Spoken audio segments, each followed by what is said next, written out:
بسم اللہ الرحمن الرحیم۔ ڈسکور اوریجنل کے معزز ناظرین، السلام علیکم۔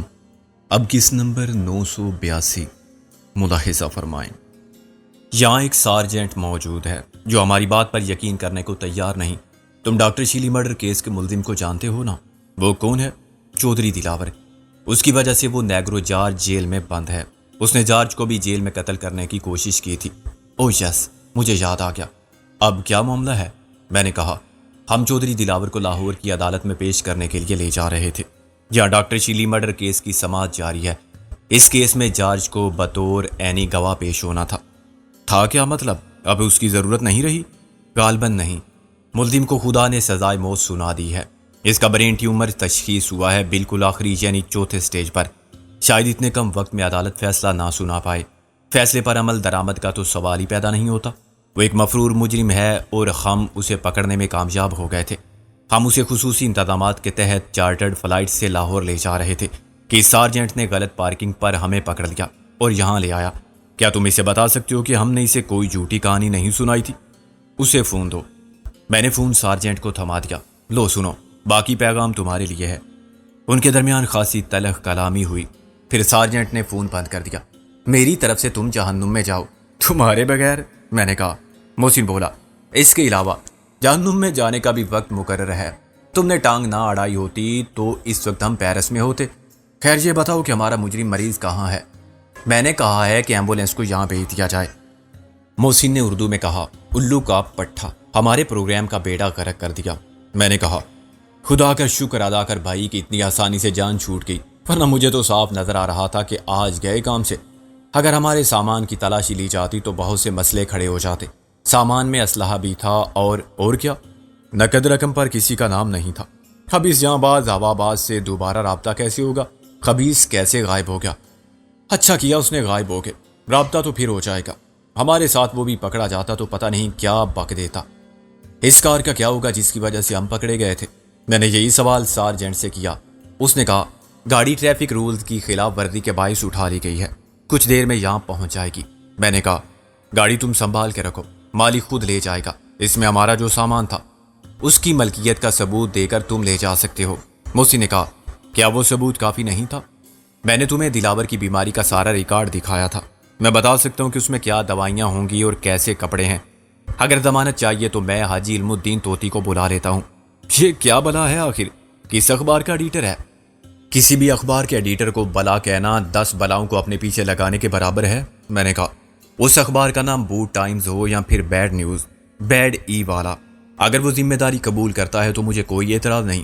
میں نے حاجی علم الدین طوطی کو فون کیا۔ جناب عالی، میں سکندر اعظم ہوں۔ کون؟ اچھا بھائی، بڑی خوشی کی بات ہے کہ تم گوروں کے ملک کفرستان سے اپنے پاک وطن پہنچے اور خیر سے اپنے لاہور شریف سے ہمیں یاد کیا تم نے میرے پاکستانی بھائی۔ میں نے کہا، حاجی صاحب، اتنے کم وقت میں تو صرف اعلیٰ دین کے چراغ کا جن ہی لاہور پہنچ سکتا تھا۔ اچھا تو پھر خیر سے کہاں ہو؟ پیرس سے بول رہے ہو؟ میں نے کہا، طوطی صاحب، میں لندن کے ایک پولیس اسٹیشن سے۔ وہ شاہد اچھلے، پولیس اسٹیشن؟ یہی کہا نا تم نے؟ میں نے بھی ٹھیک ہی سنا، تقدیر کے لکھے کو کون مٹا سکتا ہے۔ تم نے بھی ماشاءاللہ کوئی کسر نہیں چھوڑی تھی، پوری کوشش کی تھی تھانے جانے کے لیے۔ خدا نخواستہ ہم گرفتار نہیں ہوئے ہیں طوطی صاحب۔ طوطی صاحب کو کچھ مایوسی ہوئی۔ کیوں نہیں ہوئے؟ میرا مطلب ہے پھر پولیس کی حوالات میں کیوں بند ہو میرے پاکستانی بھائی؟ یہ گرفتاری نہیں تو پھر کیا ہے؟ محض ایک غلط فہمی کے باعث یہ ہمیں یہاں لے آئے، تو ان کی خوش فہمی غلط فہمی سب دور کر دو نا اور نکل جاؤ یہاں سے فوراً، گیٹ آؤٹ ہو جاؤ جتنی جلدی ممکن ہو۔ میں نے کہا، یہ ہم سے کوئی حوالہ چاہتے تھے، اگر آپ یہاں آنے کی زحمت کریں اور ہمارے ضامن بن جائیں تو بڑی مہربانی۔ ہم نے کہا کہ لندن کی ایک مشہور شخصیت ہے طوطی صاحب، ایک بہت بڑے اخبار کے ایڈیٹر ہیں، کسی کے خلاف کچھ بھی لکھ دیں تو وہ دنیا و عاقبت میں رسوا اور روسیا ہو جاتا ہے۔ وہ ہمیں اچھی طرح جانتے ہیں اور ابھی ضمانت دینے آ جائیں گے۔ کیوں نہیں میرے پاکستانی بھائی، ضمانت کیا چیز ہے، جان بھی حاضر ہے تمہارے لیے۔ ویسے کیا مذائقہ ہے اگر میں اس خچر کے برادر نسبتی کو بھیج دوں؟ لوہے کو لوہا کاٹتا ہے۔ اپنا پتر نور دین ماشاءاللہ سفارشی چیف رپورٹر نہیں ہے، وہ بھی بڑا حرامی ہے، خوب نمٹے گا ان سے، بے اعتبارے کہیں کے۔ اگر آپ خود زحمت کرتے تو ہماری ٹور بن جاتی۔ دراصل اب ہمیں صرف اپنا سامان واپس چاہیے، پھر ہم دلاور کے ساتھ روانہ ہو جائیں گے۔ آپ کا جو روب و دبدبا ہے۔ اچھا پھر میں ہی زحمت کرتا ہوں، ذرا مجھے بتاؤ کہ تم ہو کس سمت میں میرے پاکستانی بھائی؟ کچھ اپنا تاریخ جغرافیہ سمجھاؤ۔ میں نے کہا یہ تو آپ اس گورے سیاح سے ہی سمجھ لیں جس نے ہمیں طائران بے وطن کو اسیر کر لیا ہے۔ سارجنٹ نے پتہ سمجھا کہ بدمزگی سے کہا اگر اس شخص کو انگریزی بولنی نہیں آتی تو یہ سیکھ سکتا ہے۔ میں نے کہا مگر وہ انگریز اور انگریزی دونوں کی ایسی تیسی کر کے زیادہ خوشی محسوس کرتا ہے۔ ڈاکٹر شاہ کی کار پہلے سے نمودار ہوئی، اسے پولیس کا ایک ڈرائیور چلا کے لایا تھا، اس میں سے ہمارا سامان اتار کے باہر رکھ دیا گیا۔ یہ گاڑی کب تک پولیس کی تحویل میں رہے گی؟ جب تک مالک خود آ کے جرمانہ ادا نہیں کرتا اور اسے یہاں لانے اور رکھنے کی اخراجات کا بل ادا نہیں کرتا۔ میں نے اپنے دل میں کہا اس کے لیے انتظار کرو یوم حساب کا۔ محسن بولا اگر تم وہیں غلط پارکنگ کا ٹکٹ دے دیتے تو تمہارا بہت وقت بچ جاتا۔ محسن بولا اگر تم وہیں غلط پارکنگ کا ٹکٹ دے دیتے تو تمہارا بہت وقت بچ جاتا۔ طوطی صاحب آدھے گھنٹے بعد بڑی شان و شوکت سے تشریف لائے اور انہوں نے آتے ہی میز پر چھڑی بجا کے اعلان کیا اب اس نظام کو بدلنا ہوگا۔ تم لوگ اب بھی حاکمانہ ذہنیت کا مظاہرہ کرتے ہو، میں اپنے اخبار کے ذریعے پولیس کے محکمے کو تہس نہس کر دوں گا۔ پہلے تم اپنی شناخت کراؤ، سارجنٹ نے کہا۔ طوطی صاحب نے اپنا کارڈ لہرایا۔ قلم میں بڑی طاقت ہے۔ قلم پہلے تلوار سے زیادہ طاقتور تھا، اب توپ خانے اور ایٹم بم۔ سارجنٹ نے کہا یہ فارم سائن کرو اپنے ایٹم بم سے۔ طوطی صاحب نے خفگی سے کہا غالباً اس نے بات سمجھی نہیں، سمجھی ہوتی تو ادب سے بات کرتا۔ کیا اس کی انگریزی کمزور ہے؟ میں نے کہا ایسا ہی لگتا ہے، آپ یہاں دستخط کر دیں اور کل اس بدبخت کی شان میں ایک قطع لکھ کے آویزاں کرا دیں ہر تھانے پر۔ تھانے میں اجازت نہ ملے تو پولیس کی گاڑیوں پر لکھوا دیں۔ آخر ہمارے پیارے پاکستان میں بھی تو خیر بس ٹرک یہاں تک کہ رکشہ کے پیچھے غضب کی شاعری کے نمونے نظر آتے ہیں۔ ایسا ہی ہوگا میرے پاکستانی بھائی۔ انہوں نے رخصت ہونے سے پہلے ہمیں عید ملنے کے انداز میں 3 بار گلے لگا کے دبایا۔ سارجنٹ اس جذباتی منظر سے خاصا متاثر نظر آتا تھا۔ صدقہ دینا کالے بکرے کا، طوطی صاحب نے فرمایا۔ بکرا نہ صحیح، کالا مرغا ضرور کاٹ دینا میرے پاکستانی بھائی۔ اللہ نے تمہاری عزت بچائی اور تمہاری دیسی کھال کو ولایتی چترول سے بچایا۔ چترول؟ ہم نے کون سا جرم کیا تھا؟ انہوں نے مجھے آنکھ ماری۔ ایسا مت کہو، یہ پوچھو کہ کون سا جرم نہیں کیا، بس ابھی ان کی آنکھوں پر اللہ نے پردہ ڈال رکھا ہے۔ میں پھر کہتا ہوں تاکید سے کہ دوڑ جاؤ ادھر سے، سیدھے اپنے لاہور شریف پہنچ کے دم لو۔ وہ حرام الحرامی کہاں ہے چودھری دلاور؟ میں نے کہا بس ایمبولینس کا انتظار ہے، وہ آ جائے تو ہم بھی نکل جائیں گے۔ طوطی صاحب کے جانے کے بعد ہمیں مزید آدھا گھنٹہ انتظار میں صرف کرنا پڑا۔ میں نے اس مولد سے فائدہ اٹھا کے جیک عرف ہائی جیک کا سراغ لگانے کی ناکام کوشش کی۔ اس کی تینوں محبوباؤں نے اس کے بارے میں لا علمی کا اظہار کیا اور کہا کہ اسے آج شام پیرس جانا تھا۔ میں نے کہا جس کے ساتھ جانا تھا میں وہی بدقسمت شخص ہوں، وہ اچانک غائب ہو گیا اور اب میں کیا کروں؟ تم اسے ایئرپورٹ کے پاس چارلی کے شراب خانے میں دیکھ سکتے ہو۔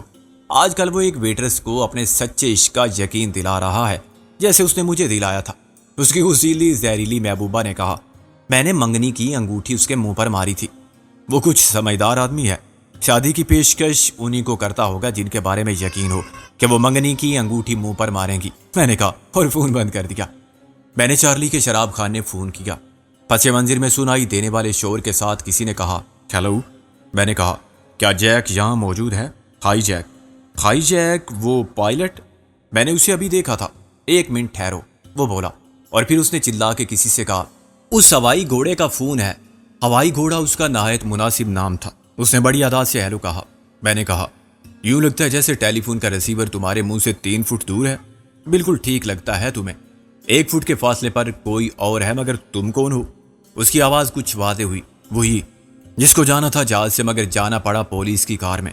اوہ، میں نے تو دور ہی سے دیکھ لیا تھا اس لیے میں بھاگ گیا۔ خیر اب بتاؤ کتنے مہینے یا کتنے سال بعد پروگرام ہے؟ مہینے سال کا مطلب یہ کہ جیل کتنے عرصے کے لیے جاؤ گے؟ اس کے بعد ہی میں نے کہا پرواز معمول کے مطابق آج شام ہوگی۔ تھوڑی سی دیر ضرور ہو گئی ہے مگر پرواز منسوخ نہیں ہوئی۔ میں ذرا پولیس کو ان کی غلطی پر معاف کرنے میں مصروف ہوں۔ تم کہاں ملو گے؟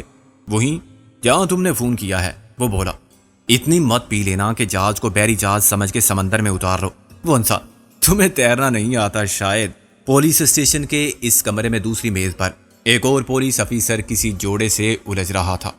اور بھی کئی لوگ اس عرصے میں آئے اور کوئی بات کر کے چلے گئے۔ کمرے کی کھڑکیوں کے شیشوں سے باہر کا منظر صاف نظر آ رہا تھا۔ برآمدے میں پولیس کے اہلکاروں کی مسلسل آمد و رفت کا سلسلہ جاری تھا۔ ان میں لیڈی پولیس کی تعداد بھی کم نہ تھی۔ وہ سب اسمارٹ اور مصروف لوگ تھے، کسی کو گپ لگانے کی فرصت نہ تھی۔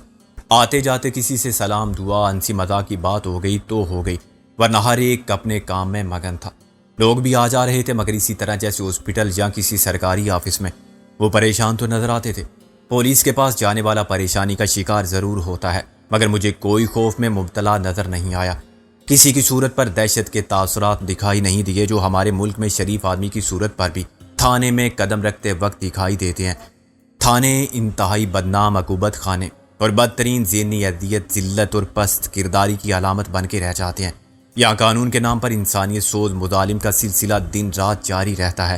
بے گناہوں پر تشدد، بتے، رشوت خوری، ناانصافی میں ایک دوسرے سے بڑھ کر، اور قانون کے نام پر مدد مانگنے والوں کے لیے صفر۔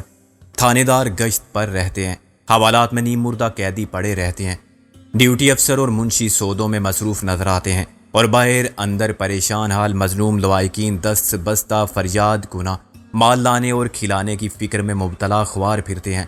جہاں ایک دوستانہ اور پرتحفظ فضا تھی، کسی کے ساتھ زیادتی کا تو سوال ہی پیدا نہیں ہوتا تھا۔ عام شہری اس وقت تک معزز اور قابل احترام تھا جب تک کہ مجرم نہ ہو۔ یہ پوری معاشرتی رویے اور صدیوں کے آزاد جمہوری نظام کے علاوہ تعلیم اور تہذیب کا عکس تھا، جو صرف پولیس کے کردار ہی میں نہیں، عام لوگوں کی عادات و اخلاق میں بھی نظر آتا تھا۔ اپنے ملک کے بارے میں یہی کہا جا سکتا تھا کہ جیسی روح ویسے فرشتے، جس قسم کے مجرم تھے ویسے ہی پولیس تھی۔ یہ فرق ضرور تھا کہ وہاں مجرم اور پولیس کے درمیان تعاون کا جذبہ اور رشتہ زیادہ فروغ پا رہا تھا، اور عام آدمی دونوں کے گٹھ جوڑ سے گویا برائی کی دو پارٹوں کے درمیان پس رہا تھا۔ میں اور محسن بے چینی سے ایمبولینس کے آنے کا انتظار کر رہے تھے، جب اندر آنے والے ایک پولیس آفیسر مجھے دیکھ کے چونکا اور کچھ سوچنے لگا۔ اس کی نظر چند لمحوں کے لیے میری صورت پر جم گئی، پھر وہ آہستہ آہستہ میری طرف بڑھا۔ میرا خیال ہے کہ میں نے پہلے بھی تمہیں کہیں دیکھا ہے، وہ بولا۔ میں نے پرسکون اور پر اعتماد رہتے ہوئے مسکرا کر کہا، اگر میں کہوں کہ مجھے بھی ایسا لگتا ہے۔ یہ دنیا بہرحال اتنی بڑی جگہ نہیں ہے، اور پھر لندن۔ اس نے میری بات کاٹ دی۔ تمہارا سر رچرڈ گورڈن کے کسی معاملے سے تعلق تھا؟ رائٹ، اس نے چٹکی بجائی۔ سر رچرڈ گورڈن؟ میں نے بہترین اداکاری کا مظاہرہ کرتے ہوئے محسن کی طرف دیکھا۔ اس نام کا تو کوئی فلمی ایکٹر بھی نہیں۔ سر رچرڈ بریٹن ضرور ہیں، الزبتھ ٹیلر کے شوہر۔ محسن نے کہا، مذاق کی بات نہیں، ہم کسی رچرڈ گورڈن کو نہیں جانتے۔ جو سارجنٹ ہمیں اپنے ساتھ لایا تھا وہ اٹھ کھڑا ہوا۔ میں اب جا رہا ہوں۔ آئی ایم سوری کہ مجھ سے صورتحال کو سمجھنے میں غلطی ہوئی اور آپ لوگوں کا تھوڑا سا وقت ضائع ہوا۔ کوئی بات نہیں، ایسا بھی ہو جاتا ہے کبھی، میں نے بے حد شائستگی کے ساتھ کہا۔ محسن نے بھی بہترین اخلاق کا مظاہرہ کرتے ہوئے اسے ہاتھ ملایا۔ قانون سے تعاون کرنا ہر مہذب شہری کا فرض ہے۔ ہمارے رویے کی اس تبدیلی نے اسے کچھ حیران کیا۔ تم چاہو تو پھر تھامس ہاسپٹل فون کر کے معلوم کر لو، آخر ایمبولینس ابھی تک کیوں نہیں پہنچی؟ میں نے کہا، تمہاری ایک تجویز تھی کہ ہم تھامس ہاسپٹل کی خصوصی سروس ایمبولینس حاصل کر لیں اور مریض کو اسی میں پیرس لے جائیں۔ ہاں، ان کے چارجز کچھ زیادہ ہوں گے۔ اس نے میز پر رکھی ہوئی کیپ اپنے سر پر رکھی۔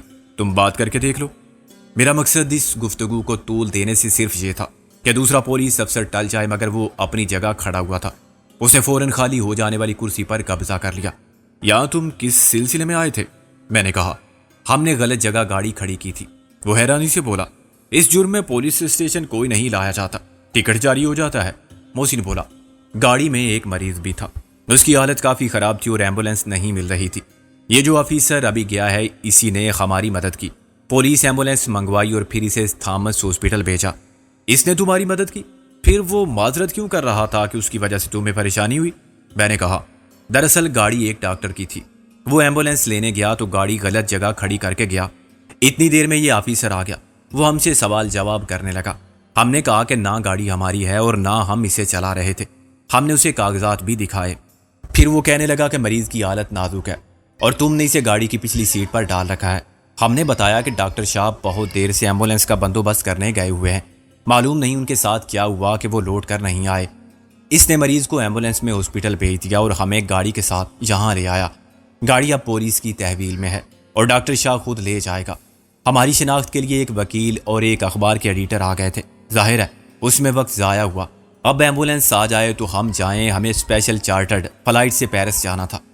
پیرس کے لیے چارٹرڈ فلائٹ؟ وہ بولا، پیرس سے ہمیں اپنی بیویوں کو ساتھ نہ لینا ہوتا تو ہم چارٹرڈ فلائٹ کو براہ راست پاکستان لے جاتے۔ میں نے کہا، پاکستان؟ وہ سوچ میں پڑ گیا، کیا لاہور پاکستان کا شہر ہے؟ آف کورس، ایک قدیم تاریخی اور تہذیبی شہر۔ تمہارا نام کیا ہے؟ اس نے میری آنکھوں میں آنکھیں ڈال کر کہا، وقار یوسف، میں ایک بیرسٹر ہوں۔ اور میں ایک جرنلسٹ۔ محسن نے کہا کیا تم بھی ہمارے پاسپورٹ دیکھو گے؟ آخر ایسا کیوں ہے؟ برطانیہ میں ہر پولیس مین پاکستانیوں کے خلاف اس قسم کے پرتعصب رویے کا مظاہرہ کیوں کرتا ہے؟ یا ہم صورت سے اتنے مشکوک لگتے ہیں؟ میں نے خفگی سے کہا آئی ایم سوری۔ اس نے جذبات سے آری اسپاٹ لہجے میں کہا اور اٹھ کے باہر نکل گیا۔ شیروانی صاحب، صورتحال گمبھیر ہو گئی ہے اچانک۔ محسن نے کہا کیا کریں یار، دلاور کو چھوڑ کے بھی تو نہیں جا سکتے۔ ایمبولینس کہاں رک گئی آخر؟ محسن بولا کہیں ایسا تو نہیں کہ دلاور جاگ گیا ہو اور ہوش میں آتے ہی اس نے ایمبولینس ڈرائیور سے کہا ہو کہ وہ راستہ بدل لے؟ مگر وہ پولیس کی ایمبولینس ہے، دلاور صرف ایک مریض ہے، کوئی ملزم نہیں، ایمبولینس اسے کہیں بھی پہنچا دے گی۔ محسن نے کہا کیوں نہ ہم چارلی کے شراب خانے پہنچ جائیں؟ میں نے کہا وہاں ہائی جیک ہوگا، اگر اس وقت تک ایمبولینس یہاں پہنچے گی تو اس کے لیے پیغام چھوڑ جائیں گے۔ یہ ٹھیک ہے، ایمبولینس وہیں آ جائے گی، ہم اتنی دیر میں ہائی جیک سے فلائٹ کا نیا ٹائم طے کر لیں گے، یہاں سے ہم ٹیکسی لے جا سکتے ہیں۔ میں نے کہا ہم ایک ساتھ اٹھ کھڑے ہوئے، کمرے میں ہمارے سوا اب کوئی نہ تھا، ہمارا سامان جو در حقیقت دلاور کا تھا برآمدے میں رکھا ہوا تھا۔ اچانک ساتھ والے کمرے کا دروازہ کھلا اور ہم نے اسی پولیس آفیسر کی آواز سنی جو ہم پر شک کر رہا تھا کہ ہمارا رچرڈ گورڈن کے کسی معاملے سے تعلق ہے۔ وہ کسی سے فون پر گفتگو کر رہا تھا۔ میں نے اس کی زبان سے سر رچرڈ گورڈن کے الفاظ سنے، پھر اس نے شیشے کے پیچھے سے ہمیں دیکھا اور ہاتھ سے اشارہ کیا۔ اس کے اشارے کا مطلب واضح تھا، اگر واسطہ اپنے وطن کی پولیس سے ہوتا تو پریشانی کی انتہا میں بھی نا امیدی کی بات کوئی نہ ہوتی۔ بیشتر معاملات میں وہ خود اپنی پیشہ ورانہ سوچ میں سختی کا مظاہرہ نہیں کرتے، ان کے رویے میں ایسی نرمی اور لچک پیدا ہو جاتی ہے کہ ملزم سمجھدار ہو اور استطاعت رکھتا ہو تو قانون کی اہنی فصیل میں بہت سے چور دروازے پیدا ہو جاتے ہیں۔ جیو اور جینے دو کے اصول پر عمل کرنے سے سب سکھی رہتے ہیں۔ پولیس پر بلا وجہ تفتیش کا بار نہیں رہتا اور وہ اپنا قیمتی وقت دیگر جرائم کی سرکوبی میں صرف کر دیتے ہیں۔ تھانے میں نئے نئے چہرے روز نظر آتے ہیں تو رونق رہتی ہے، پھر فریادی یا لوائقین بھی عدالتی چکروں سے اخراجات اور پیروی کے مرحلوں کی زحمت سے بچ جاتے ہیں۔ عدالتوں میں مقدمات کی تعداد نہیں بڑھتی، مکمکا کے فوائد سے ولایتی پولیس غالباً پوری طرح آگاہ نہیں تھی۔ ایسا بھی کئی بار ہوا تھا کہ مجھے ہر طرف سے نرغے میں لے لیا گیا، مگر زورے بازوئے مسلم سے کام لیتے ہوئے میں نے بدخواہوں کا ڈٹ کر مقابلہ کیا اور بلاخر ایسے نکل گیا جیسے دوڑتی گاڑی کے ٹائر سے ہوا نکل جاتی ہے۔ ہوا کو کون پکڑ سکتا ہے، گاڑی رک جاتی ہے۔ یہاں صورتحال یکسر مختلف تھی۔ یہ لوگ اصولوں کے معاملے میں ذاتی رویے میں کوئی لچک نہیں رکھتے تھے اور پولیس تو ادائے فرض کو عین ایمان سمجھتی تھی۔ نہ انہیں آنکھ مار کے میں سرگوشی میں کہہ سکتا تھا کہ چھوڑو بادشاہو، آپس کی بات ہے تو بڑھانے کی کیا ضرورت ہے، اور بات شروع ہوتی تو کہیں ختم بھی ہو جاتی۔ نہ ان میں کافروں کے فلمی ہیرو کی طرح پشتوں کے پشتے لگا کے اپنے سلطان رائی سٹائل میں گنڈا سا لہراتے ہوئے ٹوٹے کر کے نکل سکتا تھا۔ ٹیلی فون پر بات کرنے والے سارجنٹ نے مجھے رکنے کا اشارہ کیا تو مجھے رکنا پڑا۔ میرے آس پاس درجنوں پولیس والے مسلح پھر رہے تھے اور میرے لیے وہاں سے فرار کے امکانات صفر سے بھی کم تھے۔ وہ سب فرار کی کوشش ناکام بنانے کے لیے مستعد اور متحد ہو جاتے اور مجھے وہیں کتے کی موت مار دیتے یا مجھے پکڑ لیتے اور میرے جرائم کی سنگینی میں سنگین اضافہ ہو جاتا۔ وہ شریف آدمی کے ساتھ قانون کے مطابق برتاؤ کرتے ہیں، لیکن جو مجرم قانون کو اپنے ہاتھ میں لینے کی کوشش کرے وہ کسی رعایت کا مستحق نہیں رہتا۔ سارجنٹ فون رکھ کے تیزی سے باہر لپکا۔ کیا تم کچھ دیر اندر بیٹھ کے انتظار کرو گے؟ اس نے ہمیں واپس جانے کا اشارہ کیا۔ میں نے متانت سے کہا اب کیا نئی بات ہو گئی؟ محسن نے کہا جس شخص نے ہمیں غلط پارکنگ پر گرفتار کیا تھا وہ مطمئن ہو گیا، تم نے گاڑی اپنی تحویل میں لے لی، ہم نے ضامن فراہم کر دیا۔ اس نے سختی سے کہا شٹ اپ، اور جیسا میں کہہ رہا ہوں ویسا ہی کرو۔ میں نے کہا تمہاری دخل اندازی کے باعث سمے پہلے ہی دیر ہو گئی ہے۔ محسن نے دروازے سے پھر کمرے میں قدم رکھا۔ اگر مریض کو کچھ ہو گیا؟ سارجنٹ ہمارے پیچھے پیچھے اندر آ گیا۔ کچھ نہیں ہوگا اسے، میں نے کہہ دیا اسے تھامس ہاسپٹل والے نہیں رکھتے تو پولیس کی تحویل میں رکھتے ہوئے کسی بھی دوسرے ہاسپٹل میں داخل کرا دو۔ میں نے اپنی خودی بلند رکھتے ہوئے کہا کیا تم بتا سکتے ہو کہ آخر تمہیں کیا پریشانی ہے؟ محسن نے بھی ساری لایا۔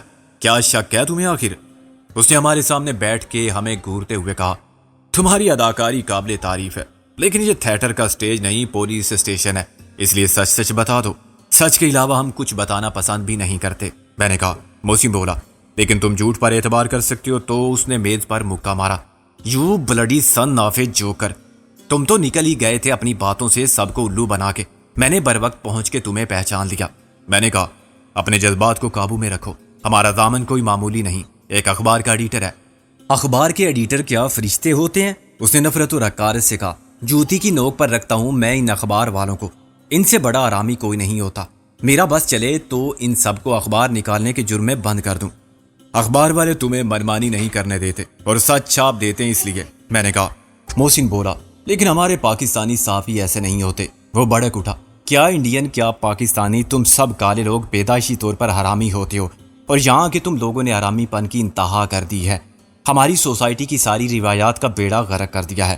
میں نے مشتعل ہو کر کہا، لیکن جو کچھ تمہارے آبا و اجداد نے انڈیا میں کیا تھا یہ اس کا عشر اشیر بھی نہیں۔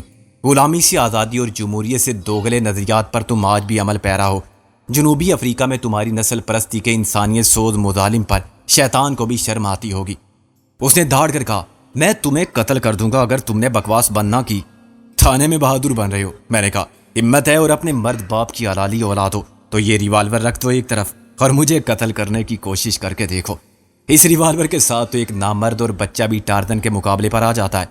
اوکے کالے کتے، میں تمہیں وہ سبق سکھاؤں گا۔ اس نے تیش کے عالم میں کھڑے ہو کر ریوالور میز کی دراز میں رکھ دیا، اور تمہارا حال تو وہ میں کروں گا کہ تمہاری ماں بھی پچھتائے گی کہ اس نے تمہیں پیدا ہی کیوں کیا تھا۔ میں نے اسے مزید غصہ دلایا۔